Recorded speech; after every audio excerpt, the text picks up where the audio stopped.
یہ دیکھیں، یہ بڑا آپ کا اہم سوال ہے اوورسیز کے حوالے سے، کہ جو اوورسیز اس وقت اپنے رسپیکٹو کنٹریز میں رہ رہے ہیں اور پاکستان میں ان کی جائیدادیں ہیں یا ان کی خرید و فروخت کا کوئی معاملہ ہے، تو ان کا یہاں پہ ٹیکس کا فائدہ ہونا بہت ضروری ہے۔ اچھا، ان پہ کوئی گورنمنٹ کی طرف سے کوئی پابندی نہیں ہے کہ وہ ٹیکس دیں گے، کیونکہ دیکھیں ان کی سورس آف انکم جو ہے نا وہ باہر ہے، تو یہاں انہوں نے جو ٹیکس ریٹرن فائل کرنی ہے نا، وہ اس پہ کوئی ٹیکس حکومت کو نہیں دینا، تو ایک تو یہ بڑا ضروری ہے، ایک عمل ہے، اس سے ان کو فائدے بہت ہیں، نقصانات 0% ہیں۔ اور جس کے ساتھ جڑی ہوئی جو بات ہے نا، جو بہت ضروری ہے پاکستان میں، دیکھیں ہمارے جو ریٹیلر دکاندار ہیں جو کہ مارکیٹس میں اپنی دکان انہوں نے کھولی ہوئی ہے، محلے میں کھولی ہوئی ہے، کسی چھوٹے لیول پہ کاروبار کرتے ہیں اور اس کی پوری آمدن پورے سال کی 20 لاکھ روپے ہوتی ہے، دیکھیں خدارہ وہ نہ ڈریں، وہ ٹیکس ریٹرن ضرور فائل کریں، کیونکہ جو ان کی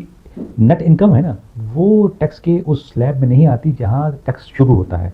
اس کا مطلب یہ ہے کہ وہ 6 لاکھ روپے سال کا نیٹ منافع تو نہیں کرتے نا، تو انہوں نے کوئی ٹیکس نہیں بھرنا، لیکن اگر وہ ریٹرن فائل کرتے ہیں تو ان کو بہت سے فوائد ہیں۔ دیکھیں سب سے پہلا فائدہ کہ وہ بینک سے جو اے ٹی ایم سے پیسے نکالتے ہیں اس پہ کوئی ٹیکس نہیں آئے گا، بینک سے کوئی لون لینا ہے تو کوئی ان کو ٹیکس فائل ہونے سے ان کی فوائد ہیں، ان کے بچے اگر اسکول کالج میں پڑھتے ہیں تو ان کی جو ایڈوانس ٹیکس کٹ رہا ہوتا ہے ان سے